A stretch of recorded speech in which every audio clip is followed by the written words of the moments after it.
परमात्मा करे सीतांशु या सावित्री जैसी भक्ति व सद्बुद्धि प्रदान हो। माँ दुर्गा सदैव जीवन की जय जयकार हो, सदैव रक्षा करें।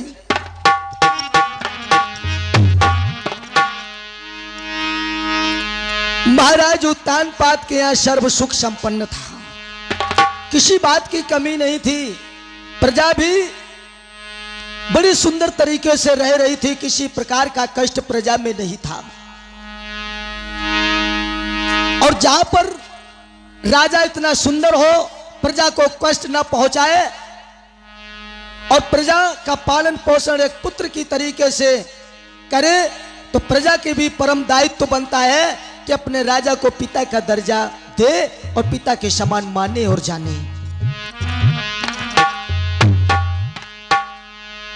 सब सुख संपन्न से होते हुए भी महाराज उत्तानपाद के यहाँ एक बात की कमी थी। वो कमी क्या थी कि राजा रानी सब तरह और थे धर्मज्ञ सुजान, फिर भी आधी उम्र तक हुई न थी संतान। कोई संतान नहीं थी। जब संतान नहीं थी तो महाराज उत्तानपाद जहां कहीं जाते तो जिस रास्ते से निकलते तो उस रास्ते में यदि कोई प्राणी मिल जाता था तो क्या कहता था कि ये तो निर्वंशिया राजा है। अरे इसका मैंने मुख कहां से देख लिया, हमारे समझ में आज हमारी कुछ खटफट कहीं होगी। लोग तिरछी निगाहों से महाराज उत्तानपाद को देखने लगे, क्योंकि ये संतानहीन राजा है। ओहो, जब महाराज उत्तानपाद सुनते थे तो महाराज उत्तानपाद के आंखों से आंसू ही आते थे, कुछ कह नहीं पाते थे।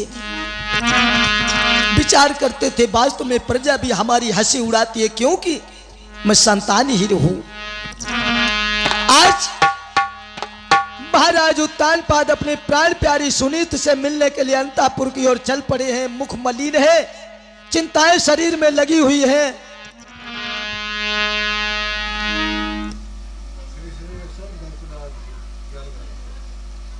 और इसी बीच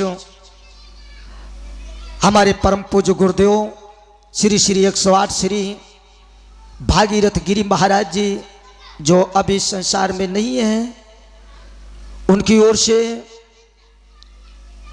11 पत्र मुद्राएं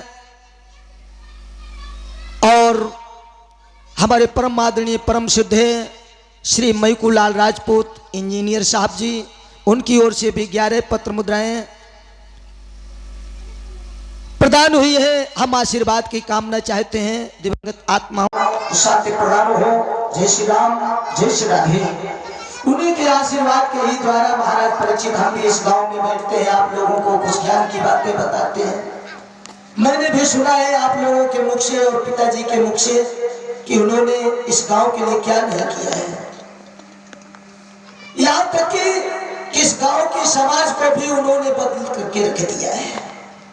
वास्तव में कहां से कहां इस समाज को, हमारी माताओं बहनों को, बाल गोपालों को, भाई बंधुओं को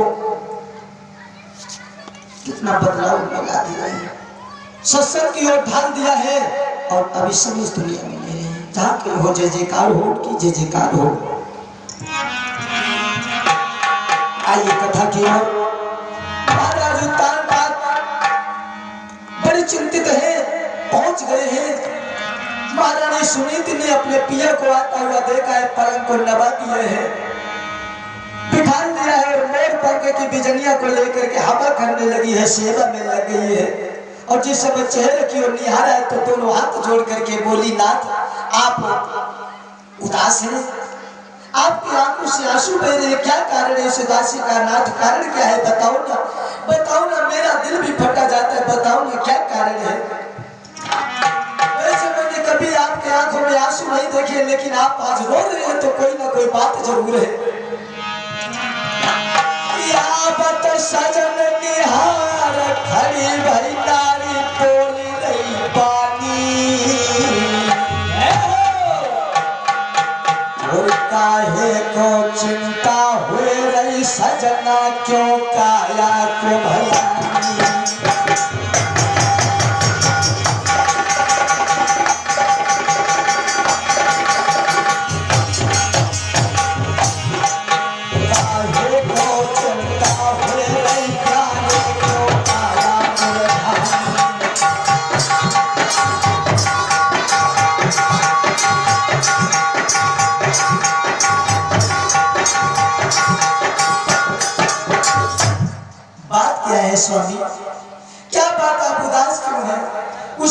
समय महाराज तानपात कहने लगे, भावनी क्या बताऊं, अब मुझसे कुछ बोला जाता नहीं और तुम्हें बगैर बताए मुझसे रहा जाता नहीं है, तो बताओ ना। सुनो भावनी, मैं जहाँ कहीं जाता हूँ लोग हमें ये दृष्टि से देखते हैं, लोग यही कहते हैं निर्वसिया है, संतानहीन है, इसका मुख भी देखने लायक नहीं है।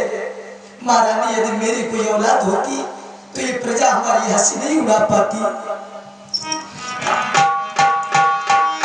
क्या बोले? अरे राजा ने बात उचारी,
प्रजा क्यों हंसी उड़ा रही है? कहा मेरी कोई संतान नहीं है, मैं संतान हो रानी।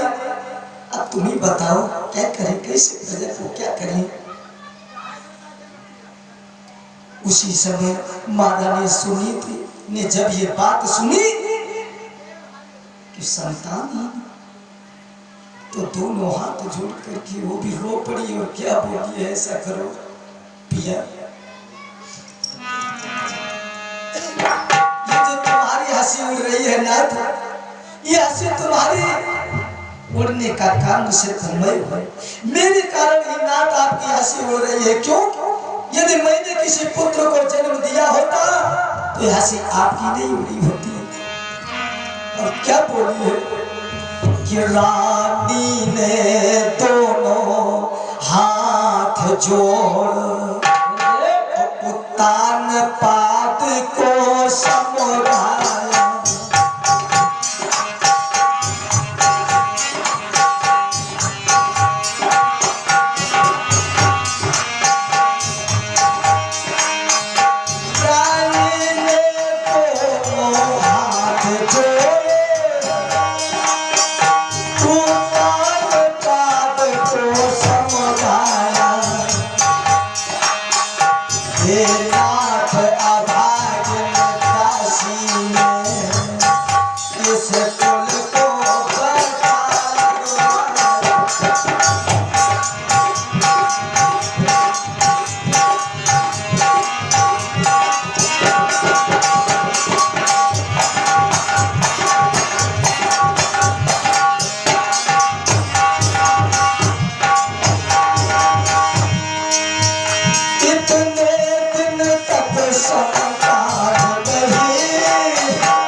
क्या बताए महाराज, कोई औलाद नहीं है।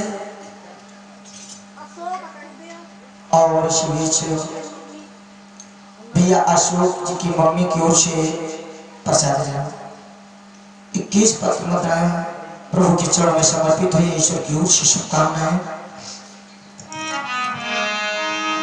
नाथ, मैं भी बाजिल कहती हूँ, आपकी भी ऐसी मूर्ति है निर्वंशिया, आप भी कहलवाते हो।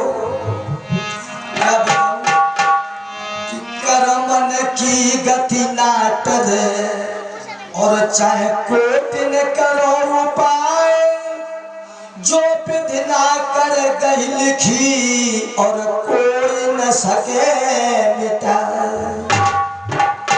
ये कर्मों का खेल है प्रभु, कर्मों का खेल है। जो कुछ भाग्य विधाता ने कर्म में लिख दिया है वो अमिटे मिटने वाला नहीं है।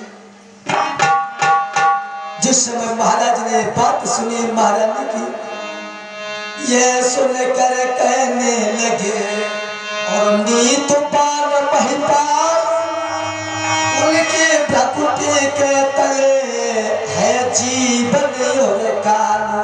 ये सब उस विधाता का खेल है, किसको क्या न कर दे कि समय इसका कोई पता नहीं है।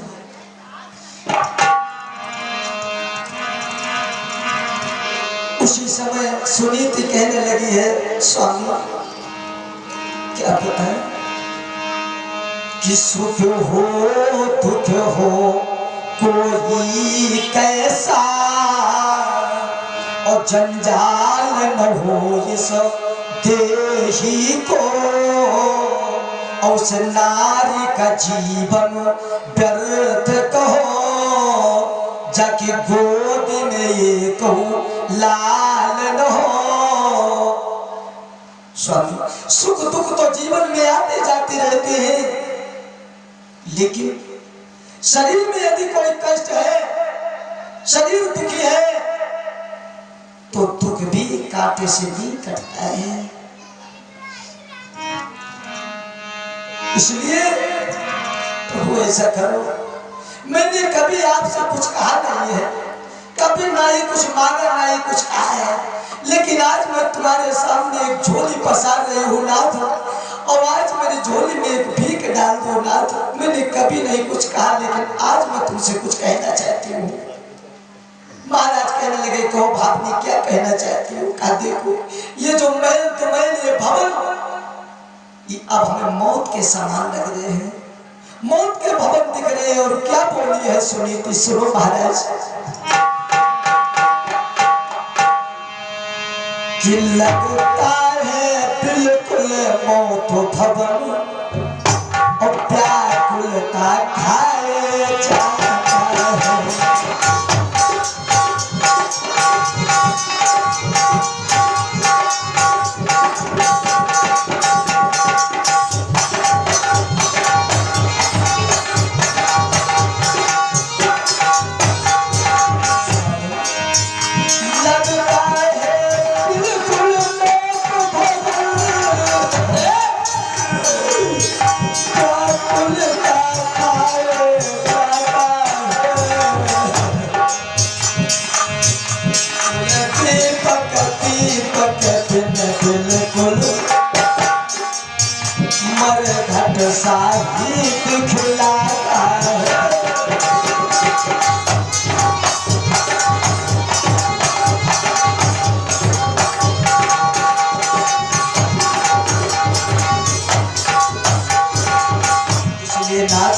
ऐसा करो, अब मैं तुमसे कुछ मांग रही हूँ और मेरे झोली में भीख जरूर डाल देना। और क्या बोली है सुनो।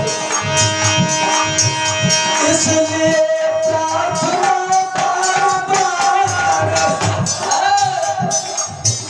अब चुप की रहने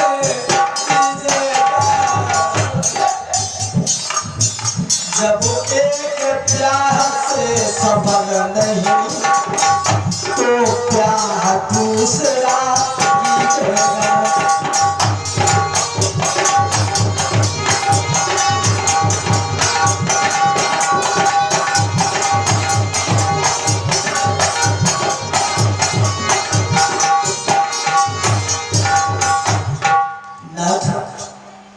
यदि हमसे कोई संतान नहीं पैदा हो रही है, आपकी हंसी भी उड़ रही है, तो क्यों ना हो महाराज को ऐसा उपाय किया जाए जो हंसी आपकी बच जाए और मेरी भी हंसी बच जाए।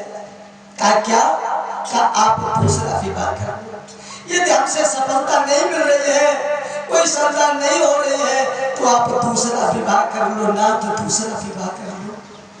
जैसे दूसरे विवाह की बात कही, महाराज उत्तानपाद ने सुनी है तो बोले भाभी ये तुम क्या कह रही हो? दूसरे विवाह की बात? हाँ नाथ मैं सही कह रही हूँ। आप आप दूसरा विवाह कर लो, उससे जो संतान पैदा होगी तो निर्वंशिया का कलंक तो दूर हो जाएगा नाथ, आप इसलिए दूसरा विवाह कर लो। यही मैं कह रही हूँ। महाराज उत्तान पाद कमल रानी, तुम बड़ी भोली भाली हो, बड़ी सीधी सादी रानी हो।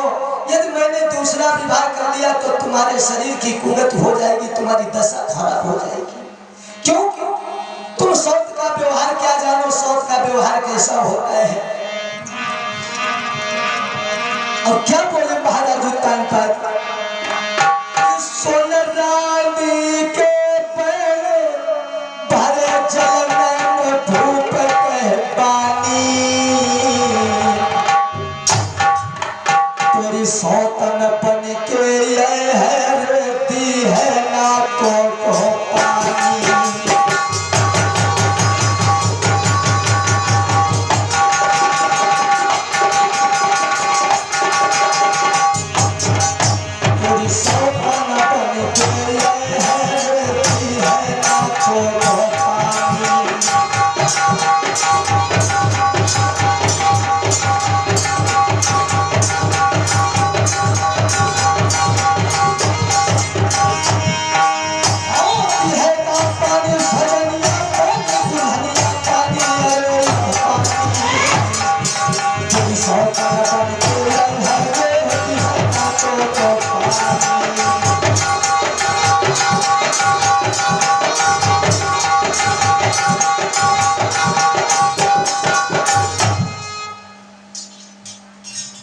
सौत का व्यवहार तुम क्या जानो, वो तुम्हें एक पल भी महलों में नहीं रहने देगी सुख चैन से रानी। इसलिए दूसरे विवाह की बात मत करो। और तुम दूसरे विवाह की कह रही हो, वैसे तो मैं राजा हूँ, मैं राजा हूँ, एक नहीं मैं 10 विवाह कर सकता हूँ, ये मेरे अधिकार की बात है। लेकिन मैं रानी जब तुम्हारी तरफ देखता हूँ, नहीं नहीं ये बात मत मुझसे जिक्र करो रानी, मत कहो, तुम्हारी जिंदगी खतरे में पड़ जाएगी। है मौत बुरी लेकिन अच्छी, जो एक बार में आती है। मौत से 100 तरह बुरी, छाती दिन रात जलाती है। फिर जिस घर में 2 नारी है, उसमें 2 नाली बहती है, दोनों ही तरफ निकलती है, फिर घर में एक न रहती है।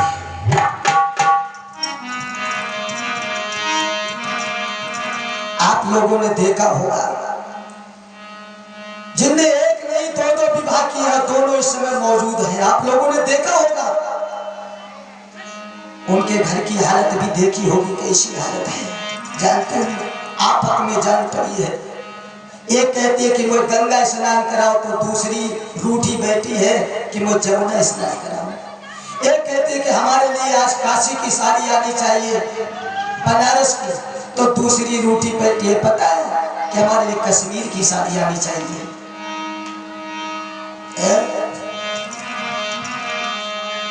नारी कहती है जब चूल्हे में ना आँच, तो नर बेचारा तभी नाचता भालू जैसा नाच।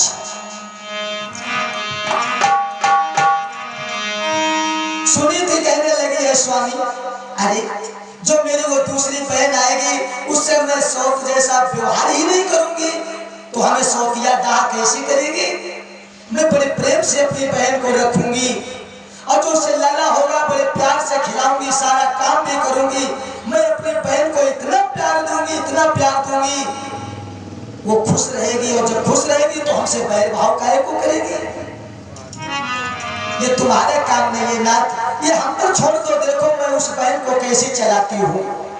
क्या सुंदर भाव है सुनीति के, और क्या बोली है महाराज। बोली सुनीति तब राजा से, अरे सुन लो मेरे प्यारे, हम दोनों बहिनी बन के रे महलन मई करे गुजारे।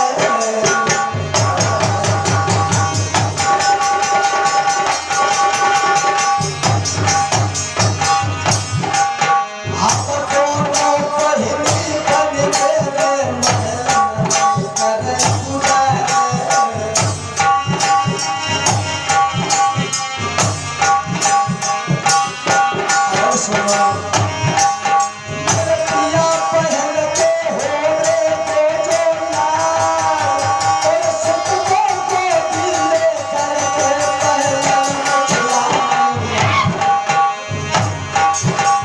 एक राजा जी भोले स्वामी जी पागल को कलंक या मिट्टी जाए तो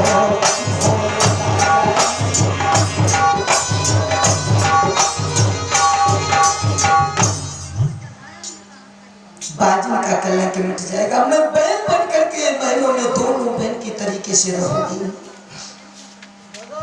इधर आखिर में जब नहीं मानी है प्रसाद ले प्रसाद और गुड़िया की ओर से 11 पत्र मुद्रा समर्पित हुई। ईश्वर की ओर से शुभकामनाएं। माँ भगवती सदैव रक्षा करें। महाराज उत्तानपाद को महारानी सुनीति ने हाथ जोड़ जोड़ करके विवश कर दिया है कि दूसरा विवाह कर लो। आखिर में अब मजबूरन महाराज उत्तानपाद ने बात मान ली है और दूसरा विवाह किया है। परीक्षित जी कहां से? कंचन नगर से। कंचन नगर ये किसको कहते हैं? कलकत्ता को। कलकत्ता से महाराज उत्तानपाद ने दूसरा विवाह किया है, जहां कलकत्ता के रहने वाले महाराज मदन पाल की बिटिया का नाम है सुरुचि। सुरुचि के साथ में दूसरा विवाह किया है। इधर भैया वो नौ नवेलिन दुल्हन बन करके सुरुचि पीनस में बैठ करके जैसे ही चली है वैष्णवी की ओर। इधर महारानी सुनीति 16 श्रृंगार करके हाथ में पूजन का थाल लिए हैं और दरवाजे पर अपने समस्त सहेलियों के सहित खड़ी है। रास्ता निहार रही है। मन में बड़ी बड़ी सुंदर उमंगे हैं। मन हर्षित है, प्रफुल्लित है, खुशी है कि आज हमारी बहन आती होगी। सबसे पहले हम अपनी बहन की आरती उतारूंगी, इसके बाद में अपने सीने से लगा करके अपने बहन को महलों में लाऊंगी। क्या सुंदर भाव है सुनीत के। लेकिन आगे क्या होगा किसी को कोई पता नहीं। जैसी पीनस आई महाराज उत्तानपाद तुराज दरबार में चले गए। दूर से जिस समय देखा सूरज की नजर पड़ी कि दरवाजे पर कोई रानी जैसी लग रही है। धीवरों से कहा कि धीवरों पीनस को इसी जगह पर रोक दी। कहा जाओ अपने महाराज को बुला करके लाओ। धीवरों ने जाकर के राज दरबार में कहा कि महाराज जो अभी रानी आई है उसने आपको बुलाया है। कहा चलो मैं आ रहा हूँ। महाराज उत्तानपाद ने विचार किया कि अभी ये महलों में भी नहीं घुस पाई और ये हमें बुलाने लगी है, इसके मतलब कुछ मामला गड़बड़ है। महाराज उत्तानपाद चले हैं और जैसे आए हैं तो आकर के बोले हैं क्यों रानी मुझे बुलाया है? हाँ क्यों? एक बात बताओ, ये जो दरवाजे पर 16 श्रृंगार किए हैं और पूजन का थाल हाथ में लिए है, ये कौन है? महाराज उत्तानपाद कहने लगे रानी ये हमारी बड़ी रानी सुनीति है। सुरुचि बोले तो क्या तुम्हारे और भी रानी है? का नहीं बस एक ही है, ये सुनीति रानी है। सुरुचि कहने लगी अच्छा इसके मतलब एक म्यान में 2 तलवारें रखना चाहते हो? ऐसा कदापि नहीं हो सकता है। अरे जब तुम्हारी एक रानी थी तो हमारे साथ में तुमने विवाह क्यों किया है? और क्या बोलती हो कि जब एक तुम्हारी रानी थी और मुझे व्यर्थ में लाए हो, ये है भोगों के लिए मुझे क्या थाल छोड़ने लाए हो।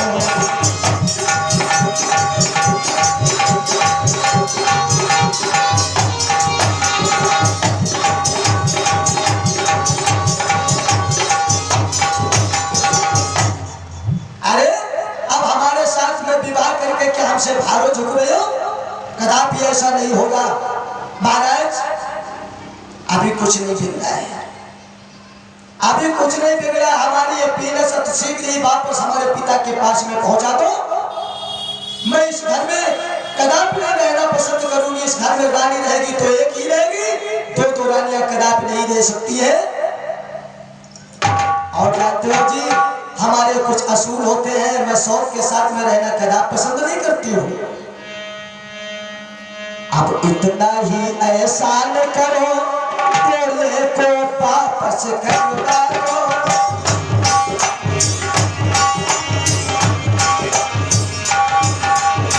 सुनते हो जी, अब इतना ही एहसान करो, बोले को वापस करवा दो।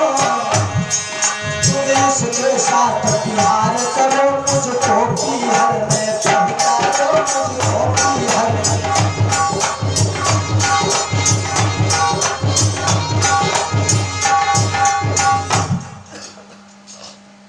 इस घर में एक ही रानी रहेगी, या तो ये रहेगी तो मैं नहीं, और यदि मैं रहूंगी तो ये नहीं रहेगी। अब महाराज उत्तानपाद सुनीत की ओर इशारा कर रहे, बता कहो अब ये क्या कह रही है, मैं तुम्हें समझाता था।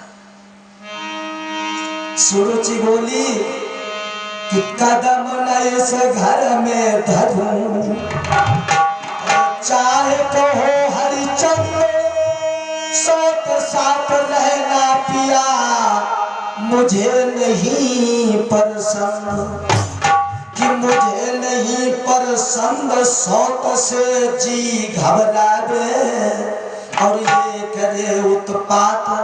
यदि इसके साथ में रहूंगी तो काम तो ये बिगाड़ेगी ना, हमारा लगेगा, और ये करे उत्पात, प्राण प्रतिपात के मुझे बनावे, ये करे उत्पात।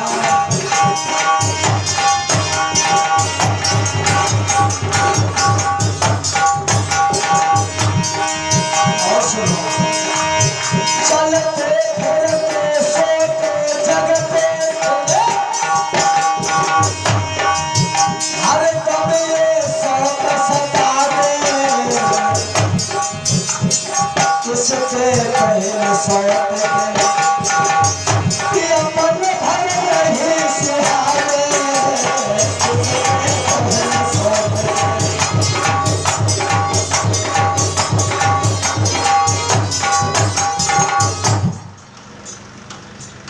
रातों दिन शौक सताएगी। इसलिए मैं कदापि इस घर में नहीं रहूंगी। यदि मुझे रखना चाहते हो उसको तुरंत निकाल करके बाहर करो। सुनीति आगे बढ़ी और कहने लगी, बहन ऐसा मत करो, ऐसा मत करो। यदि तुम रानी बनना चाहती हो तो तुम ही रानी आज से महलों की हो, मैं रानी नहीं हूं। मैं तो तुम्हारी सेवा करूंगी, जो काम बताओगी बहन मैं करूंगी। तुमसे जो लला होगा मैं लला को सारे दिन खिलाऊंगी, उसकी परवरिश करूंगी, तुम्हें नहीं कुछ काम करने दूंगी घर का। लेकिन बहन महलों में चलो, मेरे पिया से ऐसा कुछ मत करो, क्योंकि मैंने अपने जीवन में अपने पिया से ऐसे कभी कोई शब्द नहीं कहे जिससे मेरे पिया के दिल में किसी प्रकार की ठेस पहुंची हो। इसलिए बहन मेरे पिया से कुछ मत कहो, जो कुछ कहना है सो हमसे कह लो, लेकिन महलों में चलो। सुरुचि कहने लगी है, पगली तू मेरे लला को खिलाएगी? बूढ़ी बिल्ली भक्ति बनना चाहती है? अरे तुम मेरे लला को न जाने कब खिलाने के बहाने ले जाए और एकांत में धर के उसकी गर्दन ऐंठ दे। तेरा क्या विश्वास है? सौत का कहीं विश्वास होता है? अरे सौत तो चूनों की भली नहीं होती है।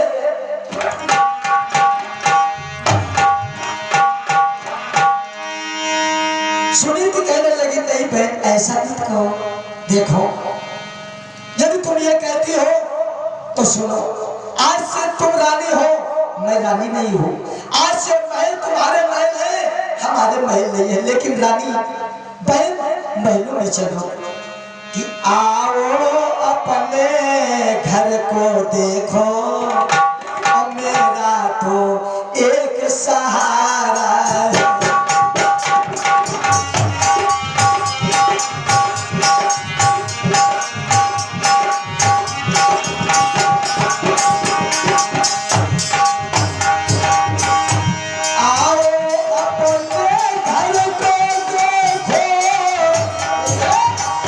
मेरा तो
करना खाने को और मैं बहन कुछ नहीं तुमसे।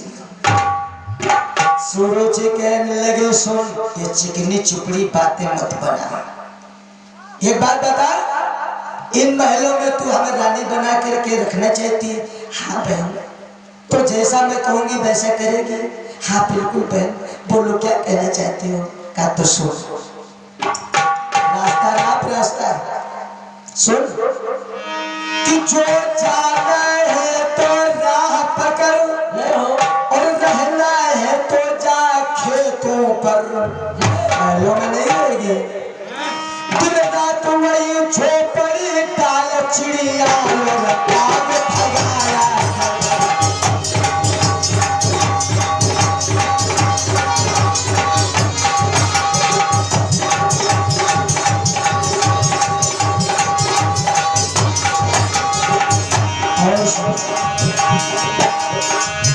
दूसरे किसी खाली घर में चक्की रखवाली जागती।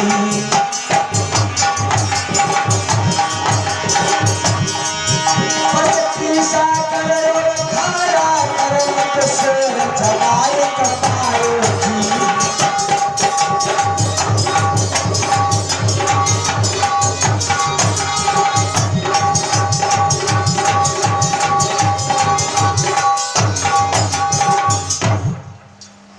तुझे जाना है तो खेतों पर जा और हम आ नहीं पाए ना, स्कूल से बच्चा जावत खेतों की रखवाली कर, जिससे फसल चिड़िया और कौवे बर्बाद करके नुकसान पहुंचाते हैं। तेरे हाथ में लंबी लगी होगी, सुबह से लेकर के शाम तक सारे दिन काग बिलारा करेगी, चिड़िया कौवों को भगाया करेगी। जब तू इतनी मेहनत करेगी तब तुझे खाने के लिए एक शेर जो रोजाना दिए जाएंगे। पीछे भी खड़े दूसरे किसी खाली घर में चक्की रखवा दी जाएगी, हाथों से पीस और अपना जीवन निर्वाह कर। कोई सब्जी नहीं होगी, नमक पिसा नहीं हो भी खड़ा मिलेगा। बोल तुझे मंजूर है? सुनीति कहने लगी बहन मुझे सब कुछ मंजूर है, लेकिन महलों में चलो, महलों में चलो। इधर भगवत प्रेम हुआ क्या है,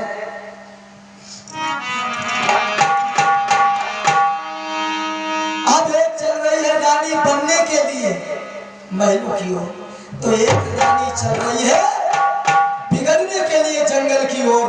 वाह धन्य बारे समय, बारे समय। इधर महारानी सुनीति ने अपने स्वामी के चरण स्पर्श किए, राजसी वस्त्र सब उतार दिए, एक पुरानी धोती पहनी और हाथ जोड़ के स्वामी मैं जा रही हूँ। लेकिन महाराज तानपाद के मुख से कोई आवाज नहीं निकली। सुनीति के लिए वो ये भी नहीं कह सके कि रानी मत जाओ, कुछ नहीं बोल सकी, खड़े के खड़े रह गए। सरल स्पर्श करके आज जिस समय रानी सुनीति चल रही है तो सारी प्रजा धाव देकर रोने लगी। नहीं नहीं रानी, महारानी तुम कहाँ जा रही हो?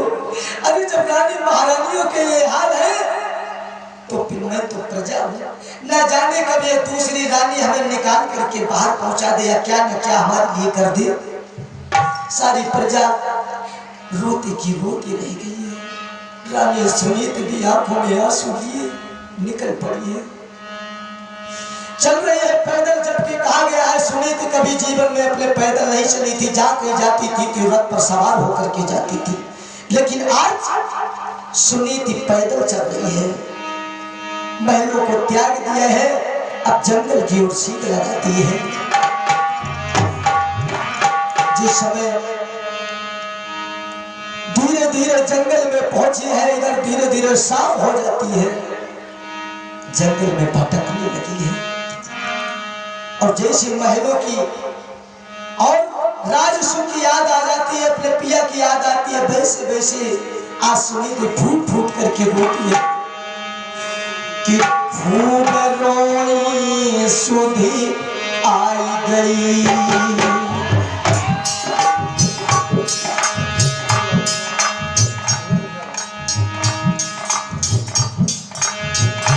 सुधी आई गई पिया के खूब रोनी, सुधी आई गई।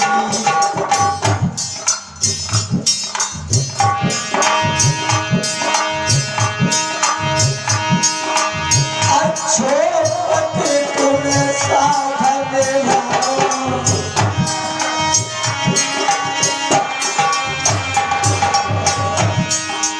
जंगल में तबाह कराओ।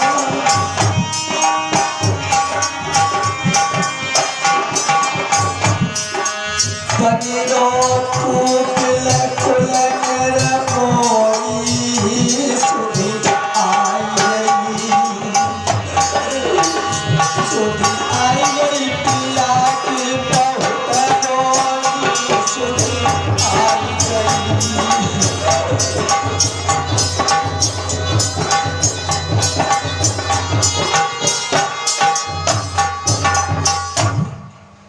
इधर अपने प्रीतम की याद कर करके खूब रोती है, जंगल में भटकने लगी है।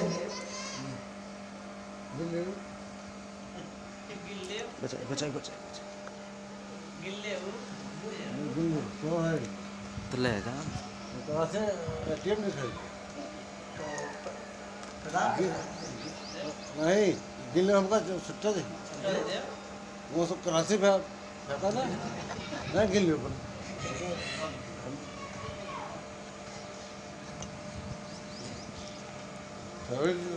करोड़ों रुपया धंधा कर बोले गोविंद भगवान की जय। इधर रानी सुनीत ने विचार किया है, अब मैं बहुत बढ़िया गाना जी करके क्या करूंगी, जब हमारे पिया ने हमारा साथ छोड़ दिया है तो मैं इस दुनिया में क्या जी करके करूंगी, मर जाऊंगी।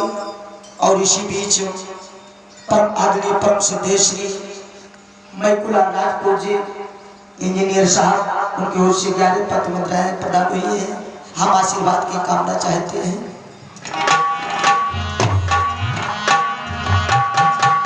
जैसे मरने के लिए सुनीति चली है तो देवर्षि नारद जी ने देखा कि ये तो रानी सुनीति है और मरने के लिए जा रही है, यदि मर गई तो सारा खेल बिगड़ जाएगा, हमें रोकना चाहिए। उसी समय देवर्षि नारद आप पहुंचे पास में और आवाज लगाने लगे, ए मरने वाली देवी। सुनीत ने विचार किया कि नहीं, इतनी रात के समय ये आवाज कहां से आई है। जैसे घूम करके पीछे देखा, कौन? बाबा जी। देवर्षि नारद आगे बढ़ के बोले, हाँ देवी, क्यों मरने के लिए जा रही हो? बोलो, क्या तुम पर मुसीबत है, क्या आपत्ति है? कि का बरसा थोड़ी भई और या को गयो किसान, खेत की बंजर हुई गो जन का रची भगवान। क्या तुम्हारे यहाँ वर्षा नहीं हुई है, जिससे फसलें पैदा नहीं हुई है, घर में खाने के लिए अन्न नहीं है, इसलिए मरने के लिए जा रही हो?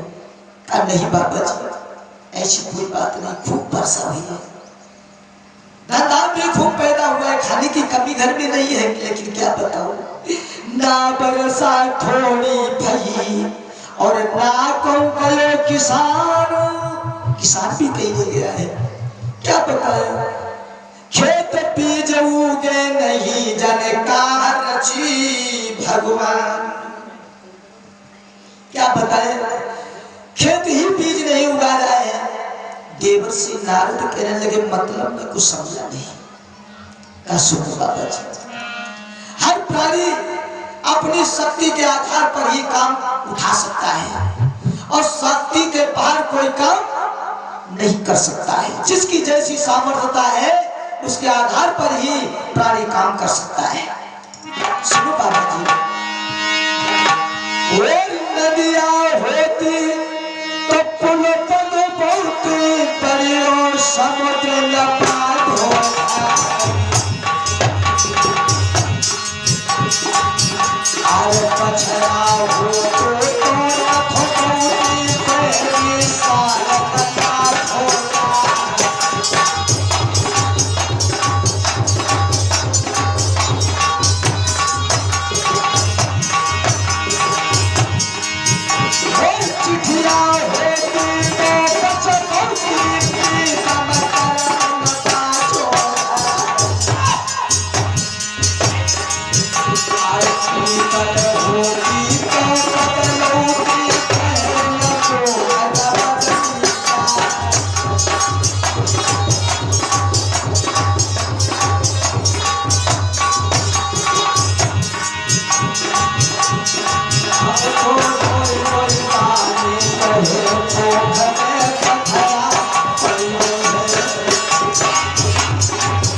समझा करके बोली है बाबा जी क्या बताऊं, नदिया में पुल बांधने के लिए होता तो मैं बंधवा देती अपनी सामर्थ्यता के अनुसार, लेकिन समुद्र में पुल बांधना ये हमारे बस की बात नहीं है।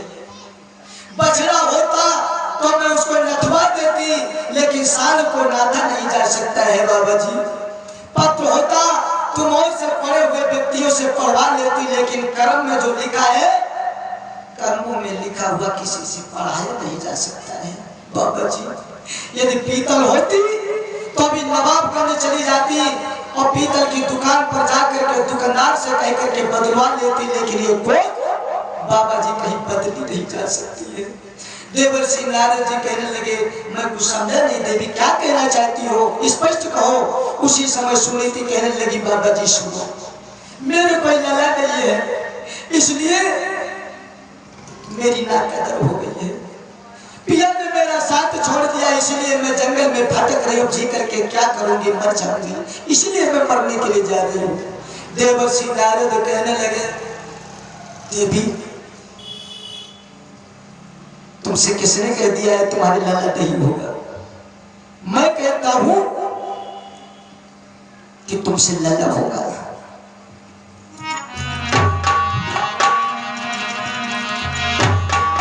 जैसे कहा कि तुमसे लाला होगा तो सुनीति मुसीबत की मारी थी, दुख की मारी थी, लेकिन उसके चेहरे पर भी हंसी आ गई। क्यों?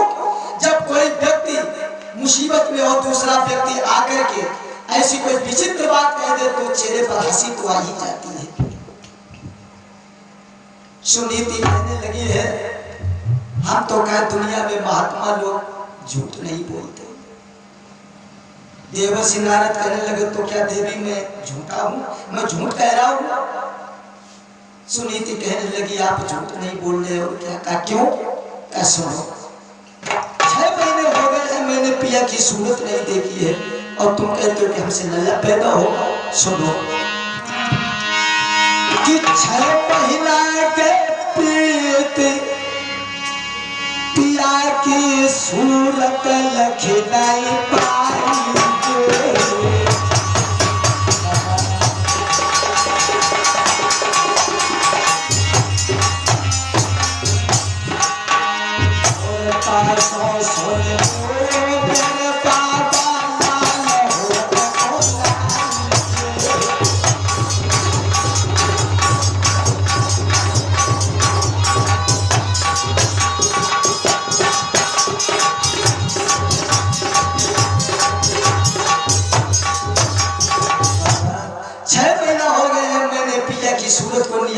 तुम ही बताओ पति के बगैर कहीं लल्ला होगा?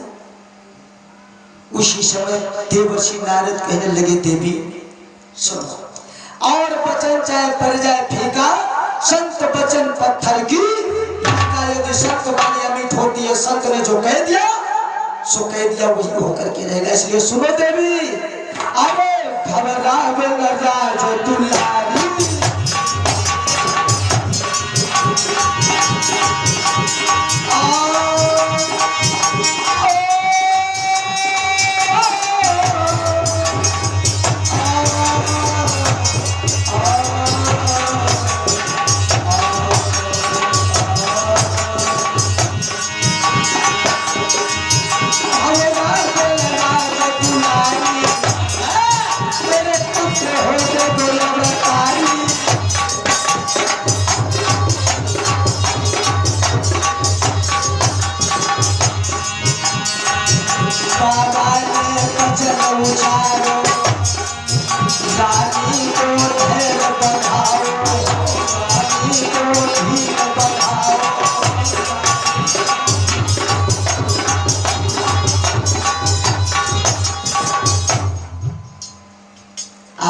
बता दिया है कि घबराओ नहीं, कुछ समय के बाद तुमसे बड़ा ही सुंदर बालक पैदा होगा। इधर रानी सुनीत ने बाबा जी की बात को मान लिया है। रानी सुनीत ने मरने का वास्ता छोड़ दिया है और खेतों के पास में पत्ते फूस की झोपड़ी बना करके रहने लगी है और हाथ में लंबी लगी हो गई है।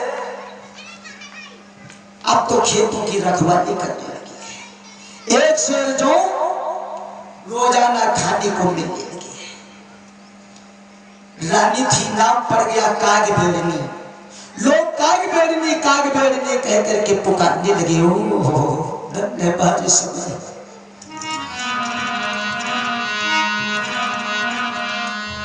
गुजारा करने लगी है, समय बीतने लगे हैं।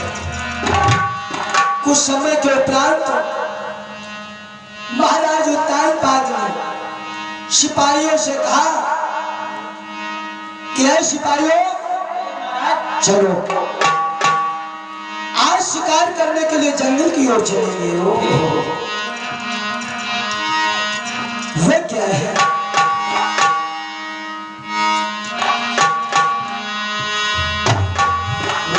सरदारों को साथ ले राजा पन को यारो।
पीछे लेके शिकार हाथ लगी। शाम हो गई, जिस समय अंधेरापन हो गया। अब महाराज उत्तानपाद विचार करते हैं कि तो शाम हो गई, रात्रि का समय। आप क्या बताएं, यदि मैं महलों को जाऊंगा तो सभी लोग सो गए और सिपाही लोग दरवाजे पर खड़े होंगे। जब मैं दरवाजे पर पहुंचूंगा तो सिपाही लोग हमसे भड़की मारेंगे। रात का समय, मैं राजा हूं, मुझसे बर्दाश्त नहीं होगा। विचार आया कि अब हम महलों को आज नहीं चाहते। सिपाहियों से कहा, सिपाहियों जाओ, तुम लोग लौट जाओ, हमारी चिंता मत करना और सुबह होते ही मैं आ जाऊंगा, मेरी फिक्र बिल्कुल मत करना। सिपाहियों को वापस भेज दिया। अब इधर उत्तानपाद ने विचार किया, ना हो तो चलो अपनी पुरानी रानी सुनीत के ढींगा चलेंगे। आज की रात हम खेतों के पास, रानी के पास, अपनी सुनीत के पास बिताएंगे। ओ बदल गया विचार महाराज उत्तानपाद का। पहुंच गए हैं और जाकर के झोपड़ी का दरवाजा खटका दिया है। रानी, ये सुनीते, दरवाजा खोलो ना। सुनीते, दरवाजा खोलो ना। आहा, क्या सो गई हो? अब भगवत प्रेम। रानी सुनीते, परीक्षित जी क्या सो रही थी? नहीं, जाग रही थी। आवाज सुन रही थी लेकिन बोल नहीं रही थी। देखो, सुनीता की ही बात नहीं, रात में नींद किनको नहीं आती है। सुनिए, जिनके घर श्यानी कन्या हो, फिर उसको नींद कहाँ आती, और जिसके सर पर कर्जा हो, फिर उसको नींद कहाँ आती।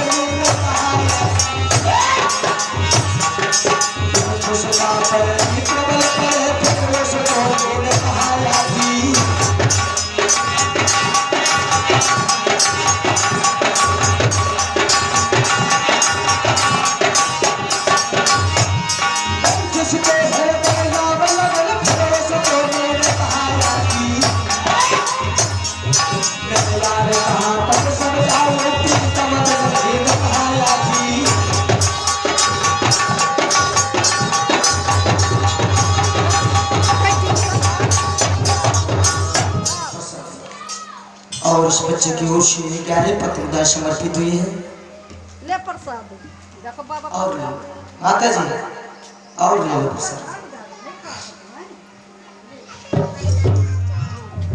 जिसके घर में भैया सियानी लड़की हो, विवाह के योग हो, उनके माँ बाप से जाकर के पूछो कि तुम्हें रात में नींद है? बिल्कुल नहीं। यही सोचते रहते हैं कि क्या बताऊं कहां से 10 लाख लाए तो अपनी बिटिया के पीले हाथ करें। माँ बाप को रात में नींद नहीं पड़ती है जिसके घर में जवान बेटी हो और जिसके सर पर कर्जा हो, ऐसा वैसा कर्जा नहीं, बैंक का कर्जा वार्षिक कट चुकी हो, जाकर के उस पर पूछो तुम्हें रात में नींद है तो रात में नींद नहीं पड़ती। यही सोचता है कैसे कर्जा भरा जाए। और जिसके तन में रोग विषम, जिसके शरीर में भारी बीमारी लगी है, वो सिला अस्पताल की दवाइयां चल रही है, जाकर के उस पे पूछो तुम्हें रात में नींद है तो बिल्कुल रात में नींद नहीं है। जिसका बैरी प्रबल पड़े, अरे जिसका दुश्मन सबल पड़ रहा हो, खोपड़े पर धार रहा हो, उससे जाकर के पूछो तुम्हें नींद है, उसको भी नींद नहीं है। और जब कोई न मिले तो हमारे संत महात्माओं से जाकर के पूछो कि तुम्हें रात में नींद है? बिल्कुल नहीं है। रात में यदि परमात्मा की याद आ जाती है तो कब रात ही में भजन करने लगे। और जब कोई न मिले तो आज उस सुनीता से जाकर के पूछो, इस सुनीत को एक पिया के बगैर नींद नहीं है। दरवाजा खटका दिया है, रानी दरवाजा खोलो ना। आहा क्या सो गई हो? तो कैसे आ गई? अरे तो से बकर हो तो जगाई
जैसे दरवाजा खटकाया, पुनः दरवाजे खोल रानी।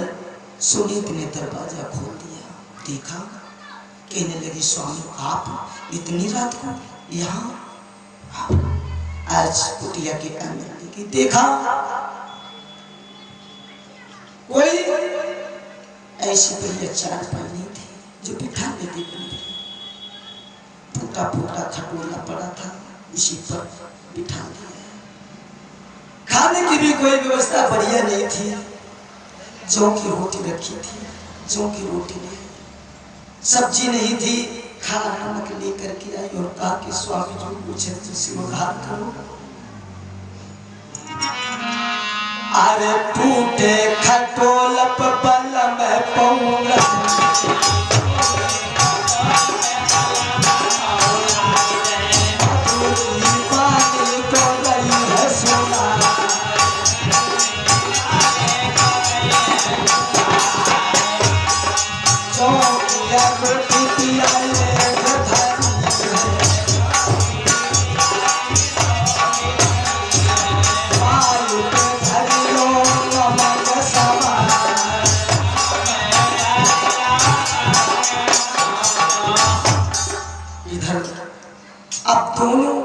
और पत्नी के बीच प्यार भरी बातें होने लगी है।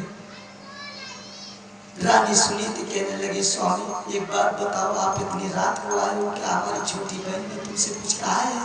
ओह महाराज कान पात के आप उसे एकदम आंसू चमक पड़े कि बताओ धन्य है रानी, वास्तव में पहली रानी है। एक वो महलों में रहने वाली रानी जिसके लिए मैंने किसी प्रकार की कमी नहीं जीवन में रखी, लेकिन आज तक उसने कभी हमसे मिल करके बैठ करके यही नहीं पूछा कि स्वामी आप सुख में रहते हो कि दुख में, आपको क्या दिक्कत है, कभी नहीं पूछा। लेकिन दादू रानी जो आज क्या कह रहे हो कि हमारी बहन ने तुमसे कुछ कहा तो नहीं, परेशानी पूछ रही है, धन्य रानी। और इसी बीच भैया जी की ओर से प्रसाद लेना, बड़ा ही पावन शुभ नाम है श्री मुकेश जी, उनकी ओर से 51 पत्र मुद्राएं समर्पित हुई है। परमात्मा की ओर से शुभकामनाएं, माँ भगवती सदैव रक्षा करे, जीवन की जय जयकार हो। सुनीति कहने लगी है स्वामी एक बात बताओ, इधर देखो मेरी ओर, जब तुम हमारे साथ में विवाह करने के लिए गए थे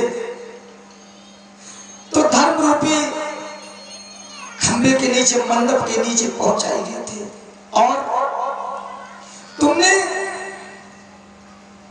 हमारी मांग भरी थी और क्या कहा था कि भावनी आज जैसे तुम्हारी हम मांग भर रहे हैं, जीवन भर जो भी तुम्हारी मांगे होगी मरते दम तक मैं तुम्हारी मांगे पूरी करता रहूंगा। क्या तुम यही हमारी मांगे पूरी कर रहे हो नाथ? इधर देखो, तुमने मंडप के नीचे अपना हाथ से हमारा हाथ थामा था और कहा था कि भावनी मरते दम तक मैं तुम्हारा साथ नहीं छोड़ूंगा। क्या तुम हमारे लिए साथ निभा रहे हो?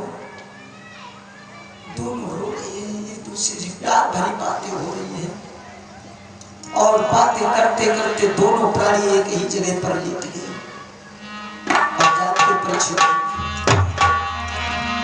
दुख की रात बहुत भारी पड़ती है, काटे नहीं कटते, सुख की रात जानने पड़ता है कब रात कट गई है।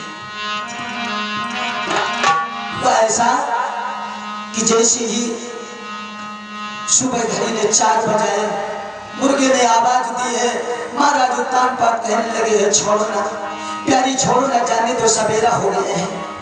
उसी समय सुनीत ने छोड़ दिया अपने पिया को, चरणों को स्पर्श किया, नाथ जा रहे हो? हाँ जा रहा हूं।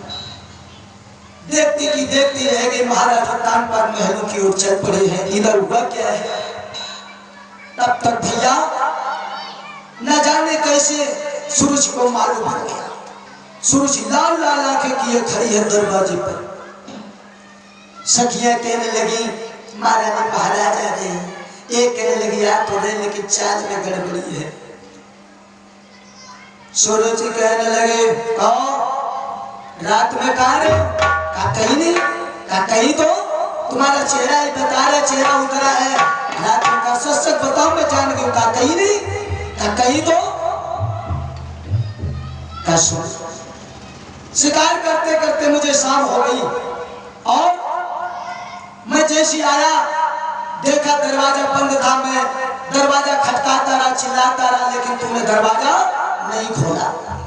दरवाजा नहीं खोला तो इसी दरवाजे पर सर के नीचे ईंटें रख करके यहीं पर सो गया। तो चेहरा हमारा नहीं तो क्या तेरा उतरेगा? सूरज कहने लगी मैं सब कुछ जान गई हूँ, छिपाने की कोशिश मत करो, सच सच बताओ तुम्हें कहाँ रुके हो और क्या बोली है कि हमसे न छिपाओ ये रसिया,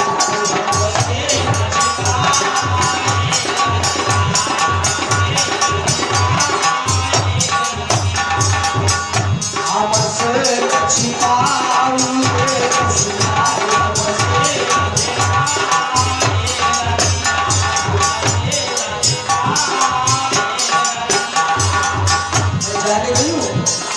पहले छूटे तू पहले छूटे तो महलों तुम्हें सब छूट गए और पाए कुटिया सुहार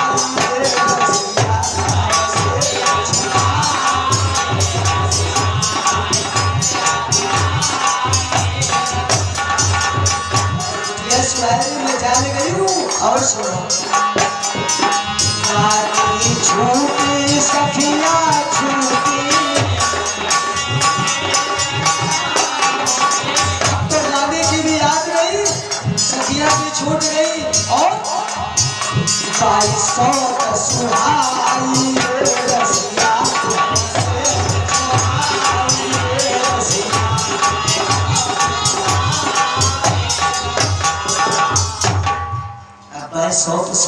महाराज तानपाद ने विचार किया जन्नती को किसने सब फेंका। गुस्से में आ गए, निकाला चमड़ा का कोल्हा और मारने के लिए दौड़े। ब्याह तेरी अभी आत्मा ठंडी नहीं हुई, तूने उसको जंगल में बास करवा दिया, फिर भी तेरी आत्मा ठंडी नहीं, उठा जा। जैसे मारने के लिए चले, हाय हाय नकटी भाग गई, नकटी भाग गई। महाराज तानपाद पछेला लौटे, विचार करते चलो भैया चल गई किधर भगती, न कहो तो अभी खोपड़ी पर सवार हो लेती है। अब इधर देखिए परीक्षित जी, दोनों रानियां गर्भवती हैं। वो झोपड़ी में रहने वाली सुनीति भी गर्भवती है और इधर महलों में रहने वाली सुरुचि भी गर्भवती है। अब हम अपनी वाणी को इसी जगह पर विराम करते हैं और ये कथा आप शाम को सुनाऊंगा। और देखिए आ रहे हरिओम जी महाराज और वो अपना प्रोग्राम करेंगे। बड़ी सुंदर सुंदर भजन के माध्यम से वीडियोग्राफी में डालेंगे यूट्यूब चैनल पर। चैनल उनका चल रहा है, आप लोग की मधुर आवाज को श्रवण करेंगे। बोलिए गोविंद भगवान